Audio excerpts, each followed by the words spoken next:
welcome to the Long Distance Worklife podcast. My name is Wayne Trammell. Marissa is not with us today. This is one of our guest episodes, and I am really excited.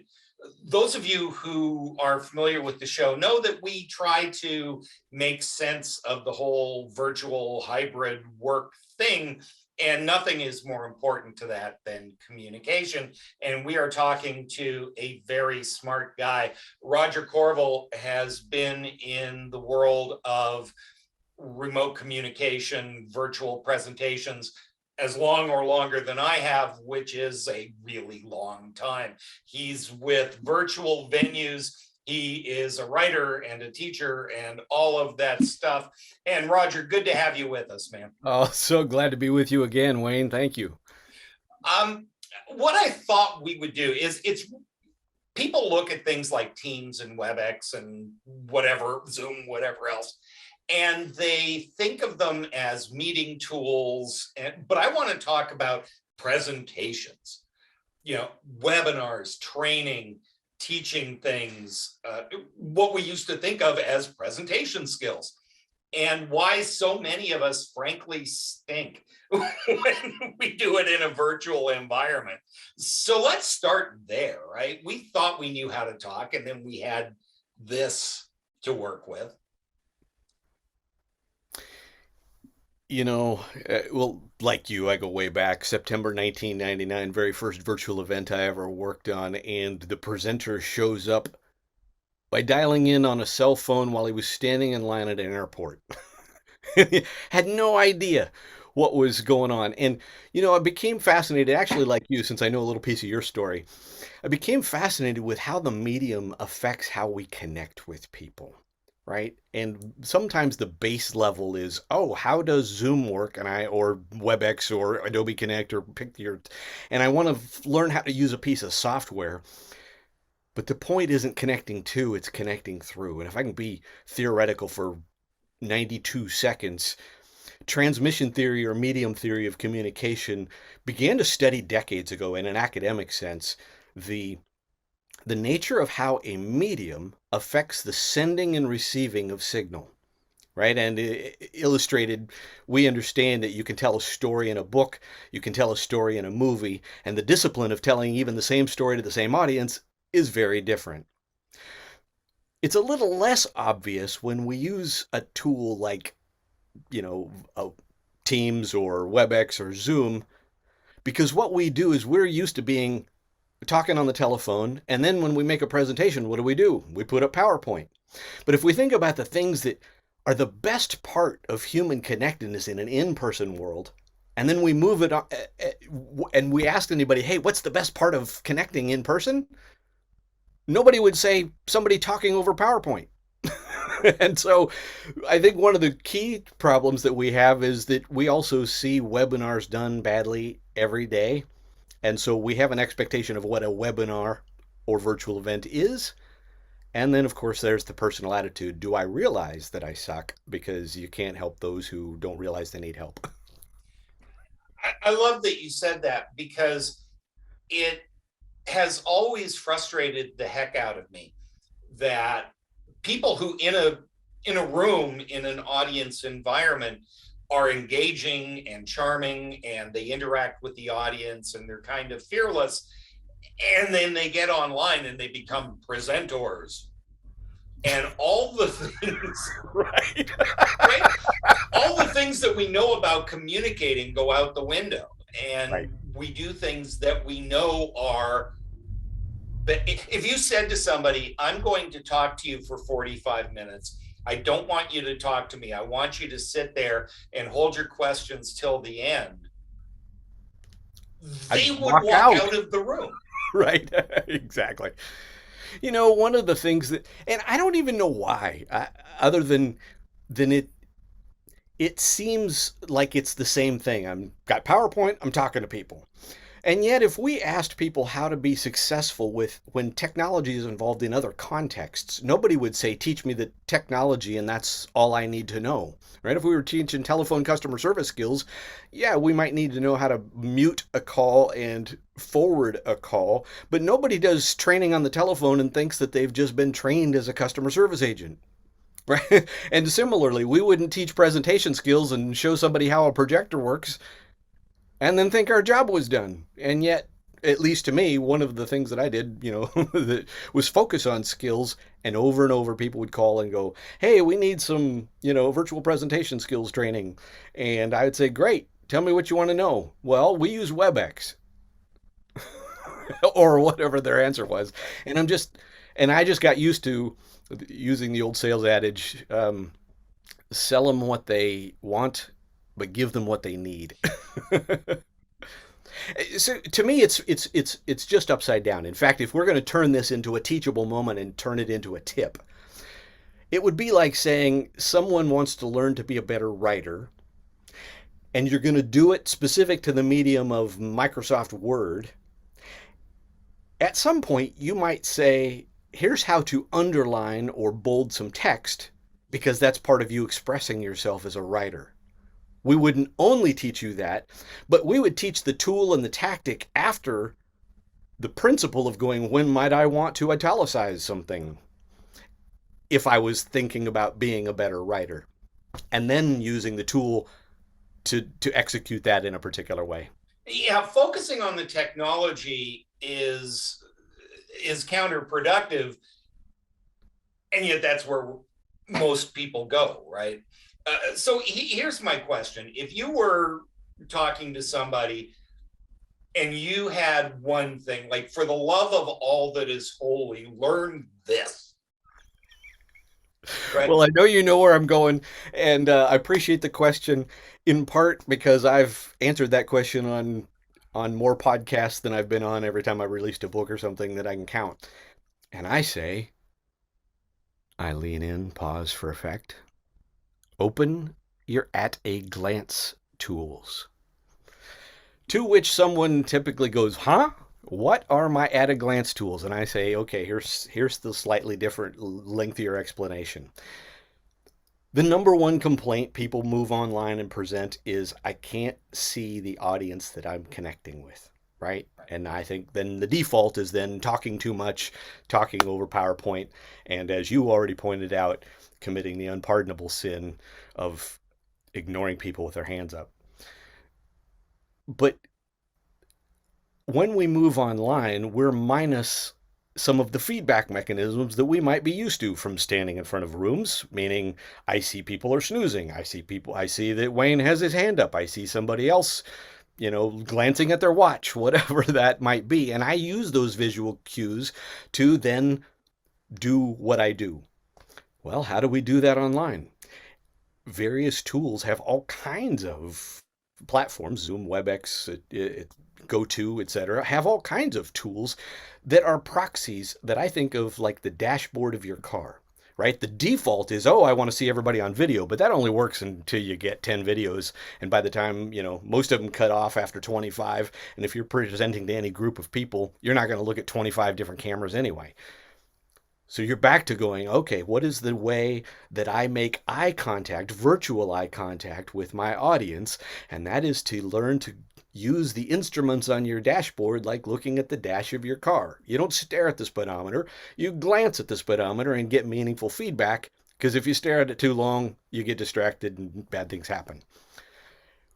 Open your at-a-glance tools, to me, is the single easiest and most interactive way that you can do that.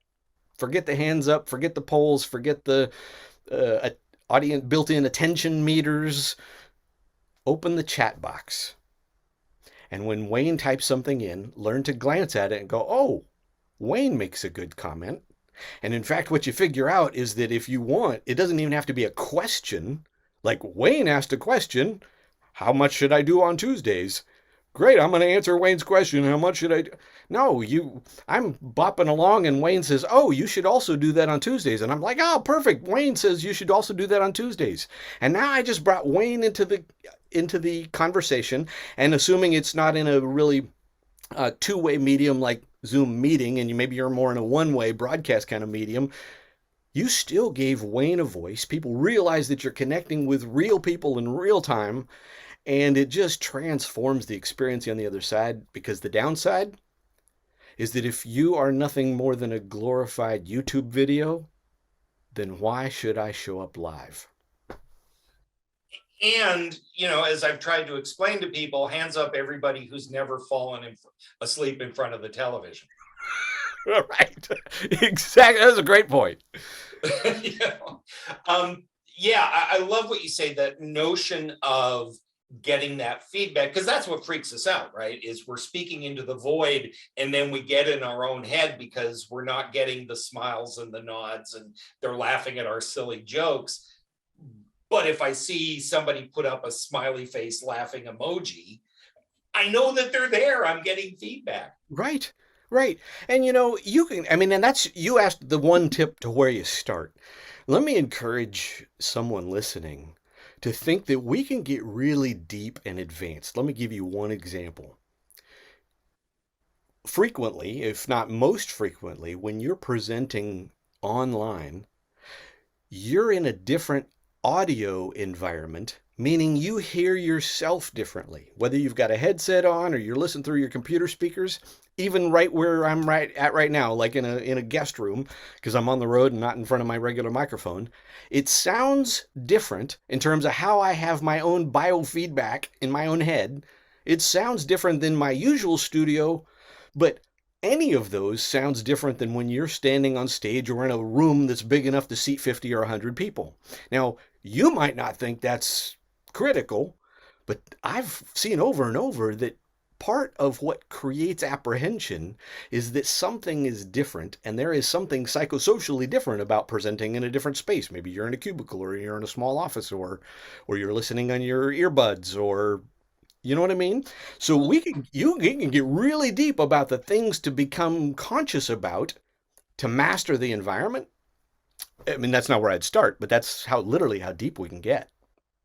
Sure. Well, there's a couple of things that you just said that I think are maybe news to some people, right? Number one is you said very early on about making eye contact with your audience. And I think the number one mistake, where I'm going with this, that people make is they make eye contact with the picture of their audience in the corner of the screen, which is not where their audience's eyes are. Right. That little picture can't see you. Their eyes are straight ahead looking into the camera. But that notion of making eye contact with the camera is literally not natural. Right.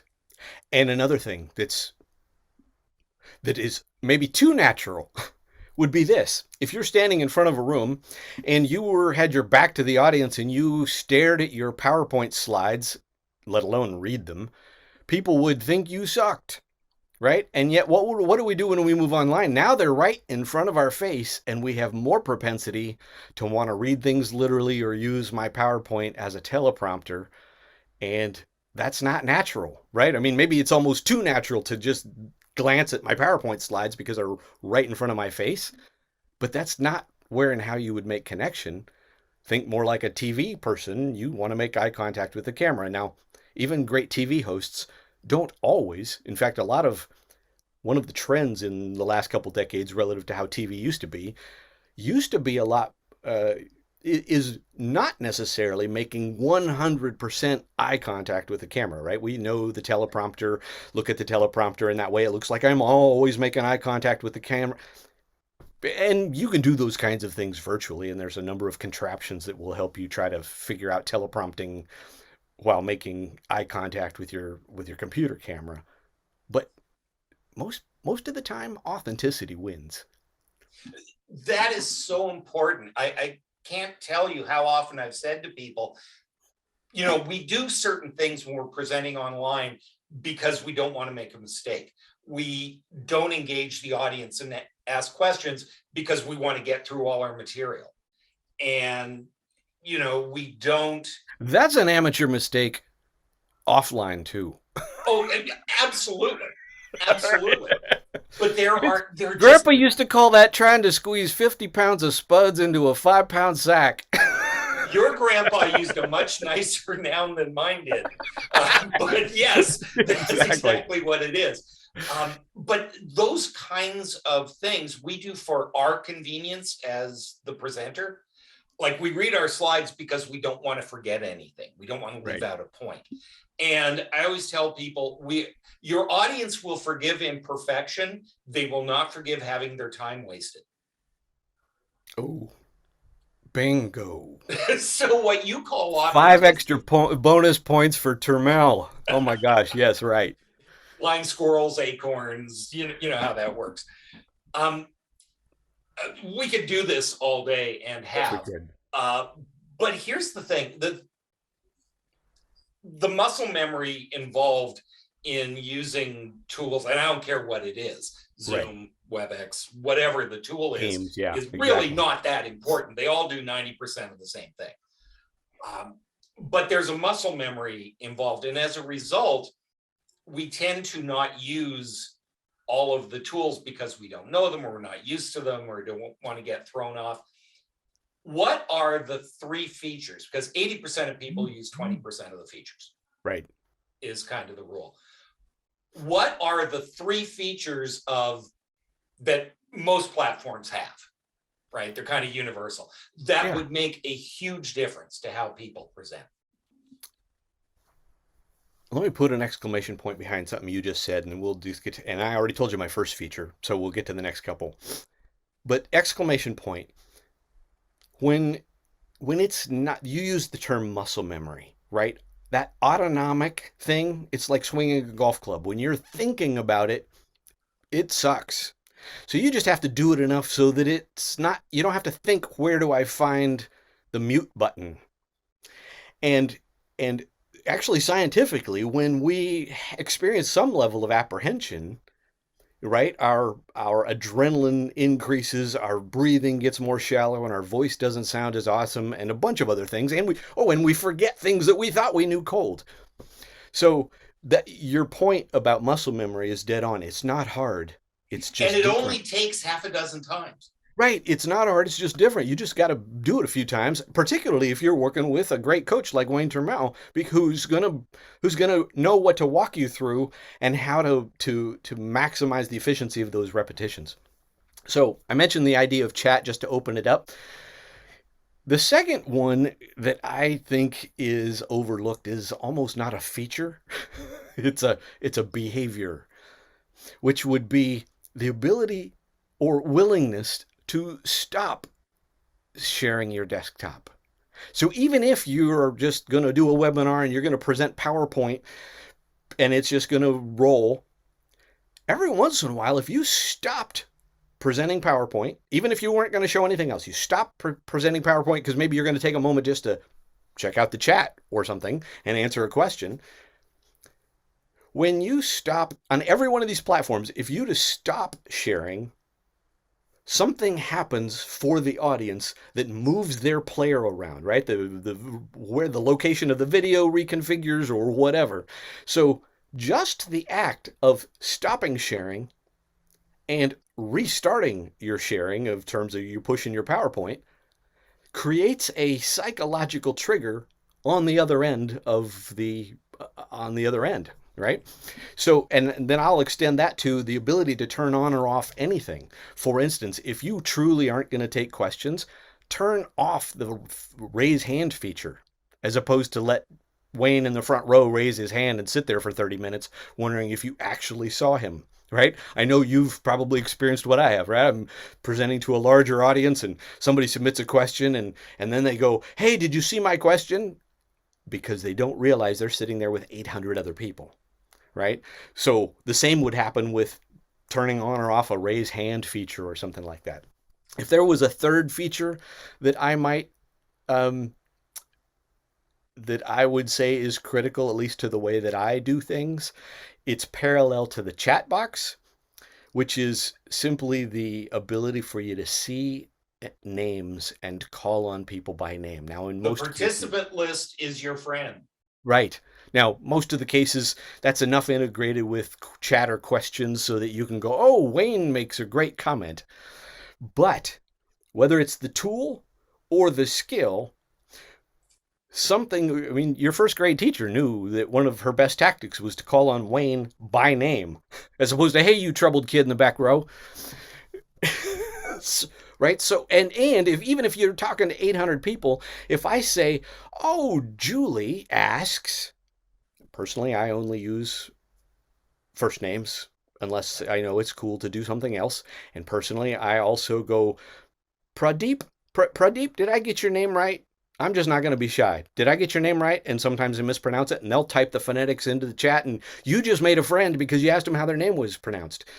But that, to your point, participant list or the ability to call on a name is like using a name tag when you're sitting in front of somebody or in an in-person sense. And there is a tool plus skill that dramatically transforms attention, because if I call on Julie or Pradeep, even if I didn't call out Wayne's name, Wayne knows that I'm connecting with real people in real time.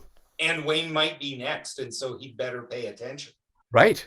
Oh, and well, let's talk about that as a Q&A tactic. Maybe you get to end and you're doing Q&A at the end, and you go, all right, Julie, great question. Wayne, I see your question. You're next.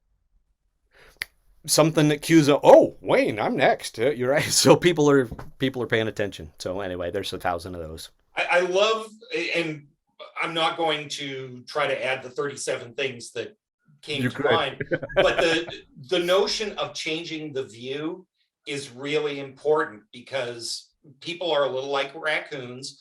Color, light, and motion gets our attention. So when something changes, even if I'm not really paying attention, all of a sudden I reconnect. And the same is true for audio. One of the reasons for taking questions as you go is anytime there's a new speaker, our brains automatically reconnect. Yes, And sir. so I love this. Roger, we could geek out. I mean, Can I add one more? Yeah, As long as we're talking about maybe unconventional ways to use tools, I love combining polls and chat when I ask questions. Polling gives you quantitative data, right? I know that 37% chose A and 27% chose B. But I love to use it like a Likert scale, where the all of the above or open-ended option is, okay, I give you A, B, C, and D, and then on E, I write other parentheses, add yours to the chat. And it gives you a chance to connect those long tail, right? I mean, if you're asking a question, 80% of the people are going to choose A, B, C, but now somebody can give you their corner case piece and they type something into chat, and it gives you something to a chance to respond, going, oh, that's an interesting answer. Kyle said E, and here's what he said, is a way to combine the quantitative and the qualitative, and it's a really powerful way to think about polling. Love it. We could both geek out on this. We have both literally written the book or written a book on this. And, look up Roger Courville on Amazon. You will find all kinds of good stuff. You'll find what I've done in the field. Roger, thank you so much, man. I really appreciate your wisdom, your tips. This is really good stuff. For those of you listening, we will have in the show notes Roger's LinkedIn and his website at virtual venues and all of that good stuff. You will find those at longdistanceworklife.com. That's where we have the show notes for each episode. You can reach out to Marissa and I anytime. Marissa Eikenberry is on LinkedIn, Marissa at kevineikenberry.com, Wayne at kevineikenberry.com. If you have not yet, please feel free to pick up Kevin and my new book, The Long Distance Team, Designing Your Team for Everyone's Success. We are so glad that you join us. We'll be back next week with a Marissa episode.